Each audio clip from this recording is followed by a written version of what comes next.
This is not one of those movies that you can afford to try to multitask. Hey, welcome back to Shawnee and Chris. I'm Chris, and I just got back from watching the latest movie, Sinners, by Ryan Coogler and Michael B. Jordan. This one could fly under the radar if you're not tapped in to the latest and greatest. I asked a few friends and colleagues if they were going to go check it out this weekend, seeing that it opens tomorrow, Friday, on the 18th. And some of them haven't even heard of it, yet alone seen the trailer, which for me, of course, is shocking. But I am a self proclaimed movie buff, so I am constantly watching out for the latest trailers, movies, etc. I also enjoy going to the movie solo dolo. There's sometimes I feel like, hey, there's a film I need to go see with my friends, but when I really want to lock in and enjoy a film, not have to answer any stupid questions throughout the movie, vibe out, not feel like I need to rush or argue about where we're seating, this was that type of film. Sinners was something that popped on my radar probably 7 months ago when the trailer came out. One of the first trailers came out about 7 months ago, if I'm not mistaken. I could be off. I'm not going to fact check it. You can leave it in the comments if I was off. Um, One thing I liked about this trailer leading up to this that made me want to see it, obviously the visuals, the music, and the fact that they didn't release too much about the film. Now, I will make this spoiler free, right? If you haven't heard of Sinners, then I'm sure if you watch the trailer, you have no idea what's going on. They did release in interviews what the movie was actually about. So if you want to go in blind, I would mute this part that I'm about to say. Okay, it is a vampire movie, right? Um, One thing I love about Ryan Coogler and Michael B. Jordan, they really do their homework regarding the air, the scene, everything that is going to take place in the film. You really have to lock in, pay attention. I noticed the theater wasn't full. Of course, where I live, the theater is never full, right? But I laughed a lot, right? I caught a lot of the jokes. I'm paying attention. I'm locked in.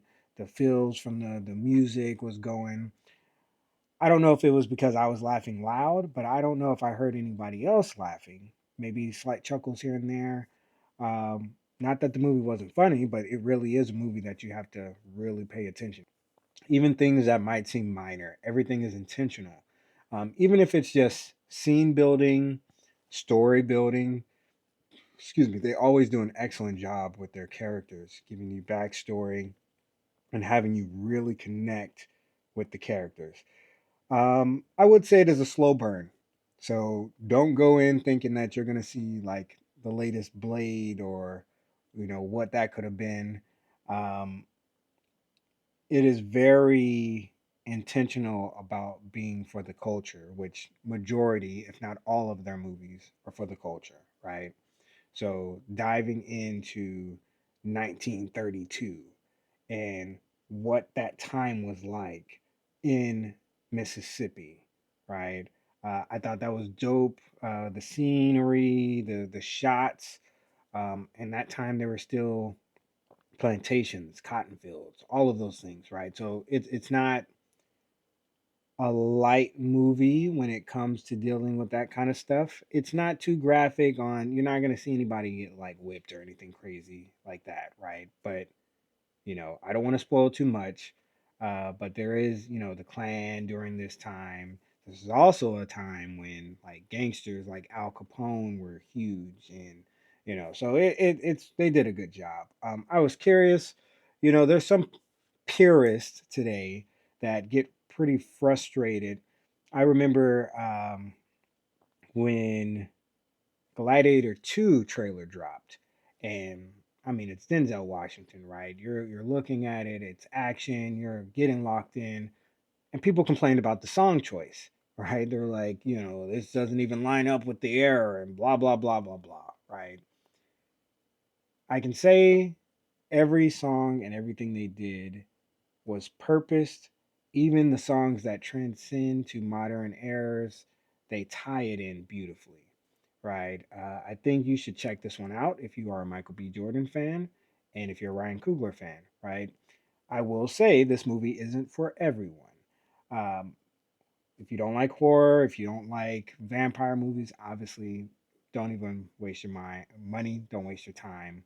But if you are a fan of all of these things, it's nice to see a horror movie made for the culture, still tying in some history and even lessons, right? With everything that they do, you're going to go in, you're going to be entertained, you're also going to learn something if you haven't studied that time period, what people went through, what it was like, blues, the pain that people had and had to deal with, and what still carries over until today, right?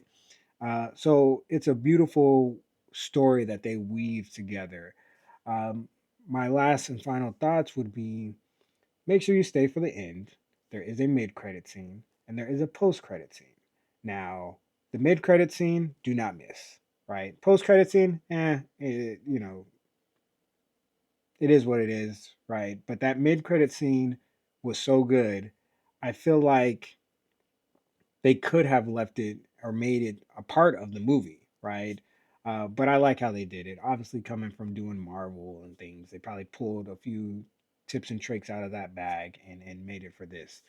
So yeah, go check it out. This is the opening weekend for it. I would love to hear your thoughts.